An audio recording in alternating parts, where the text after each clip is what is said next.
ನಮ್ಮ ಹೃದಯ ಎದೆಯ ಎಡಭಾಗದಲ್ಲಿ ನಮ್ಮ ಮುಷ್ಟಿಯಷ್ಟಿರುತ್ತೆ. ಭಾಳ ಸ್ಪಷ್ಟವಾಗಿ ಹೇಳ್ತೀನಿ, ನಾವೆಲ್ಲ MBBS ಓದೋವಾಗೆ ಮಕ್ಕಳು ತಂದೆ ತಾಯಿನ ಕರ್ಕೊಂಬರೋರು. ಈಗ ಕಾಲ ಬದಲಾಗಿದೆ, ತಂದೆ ತಾಯಿಗಳು ಮಕ್ಕಳನ್ನ ಕರ್ಕೊಂಬರೋ ಅಂದರೆ ಯಂಗ್ಸ್ಟರ್ಸ್ನಲ್ಲಿ ಹಾರ್ಟ್ ಅಟ್ಯಾಕ್ ಜಾಸ್ತಿ ಆಗ್ತಾ ಇದೆ.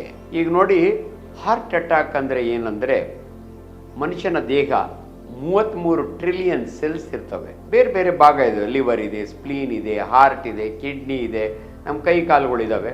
ಪ್ರತಿಯೊಂದು ಕೂಡ ಜೀವಂತವಾಗಿರಬೇಕು ಅಂದರೆ 2 ಇಂಪಾರ್ಟೆಂಟು, ಒಂದು ಗ್ಲೂಕೋಸು, ಒಂದು ಆಕ್ಸಿಜನ್. ನಮ್ಮ ಹೃದಯಕ್ಕೆ 2 ವೆಸಲ್ ಇದ್ದಾವೆ, ಕರೋನರಿ ವೆಸಲ್ ಅಂತೀವಿ ನಾವು. ಅದರ ಮುಖಾಂತರ ಹೃದಯಕ್ಕೆ ನ್ಯೂಟ್ರಿಷನ್ ಹೋಗ್ತಾ ಇರುತ್ತೆ. ನೋಡಿ, ಹೃದಯ ಒಂದು ದಿನದಲ್ಲಿ 1,00,000 ಸಮಯ ಓಡ್ಕೊಳ್ಳುತ್ತೆ. ಲಬ್ ಡಬ್. ಒಂದು ನಿಮಿಷಕ್ಕೆ 72ರಿಂದ 80 ಸಾರಿ ಲಬ್ ಡಬ್. ಸಿಸ್ಟೋಲಿಕ್ ಅಂಡ್ ಡಯಾಸ್ಟೋಲಿ ಅಂತೀವಿ ನಾವು. ಕಂಟಿನ್ಯೂಸ್ ಆಕ್ಸಿಜನ್ ಆ್ಯಂಡ್ ಗ್ಲೂಕೋಸ್ ಹೋಗ್ತಾನೇ ಇರುತ್ತೆ. ಬೈ ಚಾನ್ಸ್ ಆ ರಕ್ತನಾಳ ಬ್ಲಾಕ್ ಆಯಿತು ಅಂದರೆ ಹೃದಯಕ್ಕೆ ಆಕ್ಸಿಜನ್ನು ಮತ್ತು ಗ್ಲೂಕೋಸ್ ಸಿಗಲ್ಲ, 5 ನಿಮಿಷಕ್ಕೆ ಸತ್ತು ಹೋಗುತ್ತೆ.